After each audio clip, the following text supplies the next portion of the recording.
Et d'ailleurs, il va falloir extraire plus de métaux pour les 30 prochaines années, pour ces modes de consommation-là, que tous les métaux abondants et rares que nous n'avons jamais pu extraire du sol depuis 70 000 ans. C'est une recherche du CNRS. Donc c'est vous dire à quel point nous rentrons dans un âge de métal. D'accord, c'est vraiment une troisième révolution énergétique, industrielle. Fortement dépendante de ces matières premières-là. D'accord, d'accord, d'accord. Alors vous avez parlé de voitures électriques, de technologies vertes. Justement, ça y a plusieurs messages forts dans votre livre. Le premier, c'est peut-être celui-là, c'est que moi aujourd'hui, j'installe des panneaux photovoltaïques sur ma maison et puis j'achète une voiture électrique. Bon, bah, j'ai plutôt bonne conscience. Je me dis que je m'inscris dans la transition écologique et vous, à vous lire, vous venez un petit peu casser l'ambiance, si vous me permettez. Le sous-titre, hein, c'est la face cachée de la transition énergétique. Est-ce que vous pouvez nous expliquer pourquoi, quand je me tourne vers cette voiture électrique et ces panneaux photovoltaïques, c'est finalement pas si vert que ça le prétend? Il y a au minimum une incompréhension de part et d'autre entre le monde industriel et les consommateurs, et peut-être aussi d'ailleurs les politiques.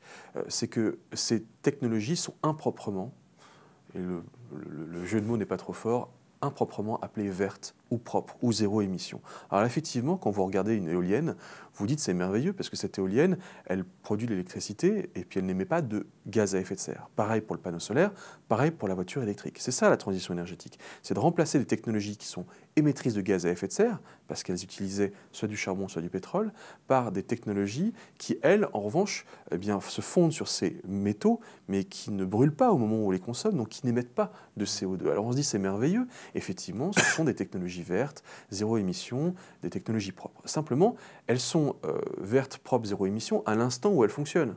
Elles n'émettent pas de CO2. Mais en réalité, quand on regarde comment, dans quelles conditions elles ont été fabriquées, et ce qu'il faut de métaux rares pour une éolienne offshore qui peut produire jusqu'à 7 MW d'électricité, ça nécessite jusqu'à 1 tonne de terres rares. Donc ça veut dire quoi? Ça veut dire qu'en amont, dans un processus minier, il a fallu extraire, raffiner ces métaux, il a fallu ensuite les transporter jusqu'à un centre de fabrication. Quand vous regardez une éolienne, vous voyez bien ce qu'il en coûte en métal. On l'installe, tout ça c'est un coût énergétique, c'est un coût en émissions de CO2. Elle va fonctionner, puis ensuite il va falloir la recycler, donc la démonter, puis la recycler. On ne sait pas bien recycler les métaux rares, ou on ne veut pas les recycler, on y viendra. Et donc du coup, on les retourne souvent en Chine, où tous ces métaux vont, pour une partie d'entre eux, redisparaître dans la nature dans des conditions écologiquement tout à fait discutables. Donc ce qu'on ne veut pas voir, c'est l'analyse du cycle de vie, l'ensemble du cycle de vie d'une technologie.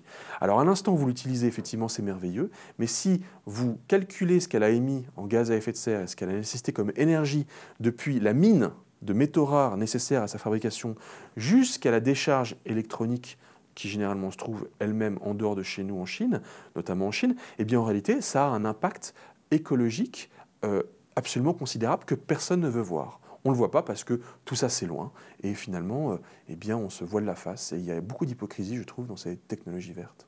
Alors justement, je voudrais qu'on creuse. Pourquoi on ne le voit pas? Parce que vous dites tout ça, c'est loin. C'est vrai que enfin, quand vous décrivez ça, on se dit, bah oui, ça paraît assez logique. Il faut prendre en compte l'ensemble du cycle de vie. Vous avez dit, c'est pas juste le moment où l'éolienne, on la met en service, puis celui où on l'arrête, quoi. Il y a avant, il y a après. Mais qu'est-ce qui fait qu'on continue à les appeler vertes, alors que, comme vous le dites, elles ne le sont pas tant que ça? Vous développez d'ailleurs aussi sur la voiture électrique. Il y a des études visiblement assez sérieuses et assez nombreuses qui comparent la voiture à essence et la voiture électrique, qui vont dans le même sens. Pourquoi on le sait, puisque des gens comme vous et d'autres le disent, en même temps, ça c'est pas rentré encore dans la conscience collective? En fait, l'information est éparse. Je crois que de façon éparse, on comprend qu'il y a toutes ces matières premières, ces métaux dans les technologies. Simplement, c'est un article par-ci, une petite vidéo par-là, et puis peut-être qu'il fallait qu'un livre rassemble toute cette information et puis permette d'un seul tenant de comprendre tous les enjeux écologiques, économiques et géopolitiques de ces métaux rares. Mais je crois qu'on ne le sait pas parce qu'en fait, nous avons perdu le contact avec la matière. Nous, en Occident, on pense que tout procède d'un monoprix et que, à la rigueur, le produit fini se fabrique dans le monoprix. On a oublié tout ce que ça signifie en amont, en termes de chaîne de logistique, en termes de matières premières. nous servons en carburant à la pompe, nous ne savons pas d'où vient le carburant. Nous utilisons un téléphone portable, nous ne savons pas d'où viennent les matières. Nous buvons une canette de Coca-Cola, nous avons oublié qu'est-ce qu'il peut y avoir comme matière première et d'où elles viennent. Et nous sommes un peu dans cette illusion d'une planète abondante et nous sommes complètement déconnectés de la ressource naturelle puisque nous consommons des produits toujours plus finis, toujours plus évolués, où finalement ce qu'il en reste de matière première brute est quasiment inexistant par rapport à la matière transformée. Pourquoi ? Et pourquoi en particulier sur la question minière ? Parce que, en fait, nous nous sommes volontairement déconnectés de la matière. Pour être reconnectés à la matière, il eût fallu que nous gardâmes les mines dans les pays occidentaux pour comprendre le lien direct entre la mine et la technologie. Ces mines, nous les avions dans les pays occidentaux dans les années 80. Dans les années 80, les États-Unis étaient le premier producteur de terres rares, cette fameuse sous-classe de métaux rares de la planète. Simplement, il y avait tellement de problèmes environnementaux dans cette mine qui se trouvait à la frontière entre la Californie et le Nevada. Il y avait tellement de problèmes environnementaux autour de l'extraction de ces terres rares que les Américains ont décidé de fermer la mine. Au même moment, en France, nous raffinions ces terres rares. C'est-à-dire que nous étions dans un processus de purification, et c'était en particulier le groupe Rhône-Poulenc, qui était, peut-être vous vous en rappelez, le sponsor de l'émission Ushuaïa, que je regardais quand j'étais vraiment tout petit, dans les années 80, un samedi soir vers 22h. Eh bien, Rhône-Poulenc purifiait ces terres rares à La Rochelle. Rhône-Poulenc s'appelle aujourd'hui Solvay. Eh bien, pareil, complexité environnementale. Je vous rappelle que les terres rares sont naturellement mélangées, associées à de l'uranium et du thorium dans la croûte terrestre.